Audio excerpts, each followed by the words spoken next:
লাখো অট্টালিকায় ঢেকেছে অবারিত আকাশ। নগর জীবনে সবুজের সমারোহ হারিয়েছে কোনো দূর পথে। শহর আমাদের কাছে এখন ইট আর সিমেন্টের আস্ত জঙ্গল। আমাদের শহরের বাতাস এখন বেশ ভারী। গণচুম্বী এসব অট্টালিকাই যেন এখন শহরের সৌন্দর্য। মাথা উঁচু করে দালানগুলো দেখায় আকাশ ছোঁয়ার স্পর্ধা। তবে এমন একটি শহর রয়েছে যেখানে বাড়ি তৈরি হয় মাটি দিয়ে, এমনকি বহুতল ভবন তৈরির উপকরণও মাটি। আরব উপদ্বীপের দক্ষিণ পশ্চিম প্রান্তে অবস্থিত মধ্যপ্রাচ্যের দেশ ইয়েমেন। সেই দেশেরই ছোট্ট একটি শহরের নাম শিবাম।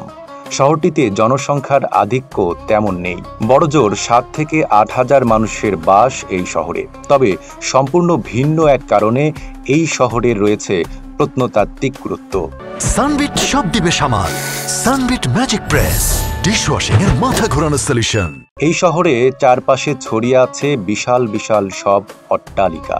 তবে মজার ব্যাপার হলো বাড়িগুলো মোটেও এখনকার মতো ইট, সিমেন্ট, লোহা বা কংক্রিটের তৈরি নয়। রোদে শুকনো মাটির ইট দিয়ে তৈরি করা হয় এসব বিশাল বিশাল অট্টালিকা। এই কারণে একে মরুভূমির ম্যানহাটন বা পৃথিবীর প্রথম উঁচু ভবন বিশিষ্ট শহর বলা হয়। শিবাম শহরের ইতিহাস তৃতীয় শতকের দিকে গড়ে উঠলেও বর্তমান আকার ধারণ করে 16 শতকে। এই শহর মূলত হাদ্রামাউত উপত্যকার বাণিজ্যিক কেন্দ্র ছিল, যেখানে ব্যবসায়ীরা একত্রে বসবাস করতেন। এটি গুরুত্বপূর্ণ বাণিজ্য পথের সংযোগস্থল হওয়ায় শিবাম ঐতিহাসিকভাবে অনেকবার আক্রমণের শিকার হয়েছে।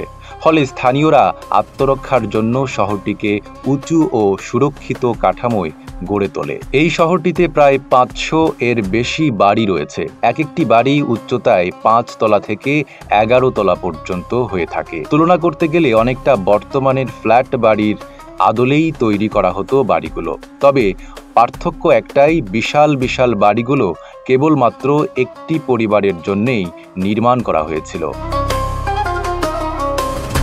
এই অঞ্চলের বাড়িগুলো কাঁচা মাটি দিয়ে তৈরি করার বিশেষ কিছু কারণও আছে বটে। প্রথম কারণ হচ্ছে প্রাকৃতিক প্রতিকূলতার সাথে মানিয়ে নেওয়া। শিবাম এক মরুভূমির শহর, যেখানে বৃষ্টি খুবই কম হয়, কিন্তু যখন হয় তখন তা প্রবল। তাছাড়া এখানে প্রচণ্ড গরম ও ধূলিঝড় লেগেই থাকে। কাঁচা মাটির দেয়াল গরমে ঘরকে শীতল রাখে এবং শীতকালে উষ্ণতা ধরে রাখে। এছাড়া ভূমিকম্প প্রতিরোধেও মাটির দালান বেশ কার্যকর। শিবামের প্রতিটি দালানই এক একটি দুর্গের মতো। অতীতে দস্যু ও শত্রুদের আক্রমণ থেকে আত্মরক্ষার জন্য শহরকে চারপাশে ঘিরে এক ধরনের উঁচু দুর্গ শৈলীর নকশায় নির্মাণ করা হয়। সরু গলিপথ এবং সংযুক্ত বাড়িগুলো আক্রমণকারীদের চলাচল কঠিন করে তোলে। নাইম আরাবী, ঢাকা পোস্ট।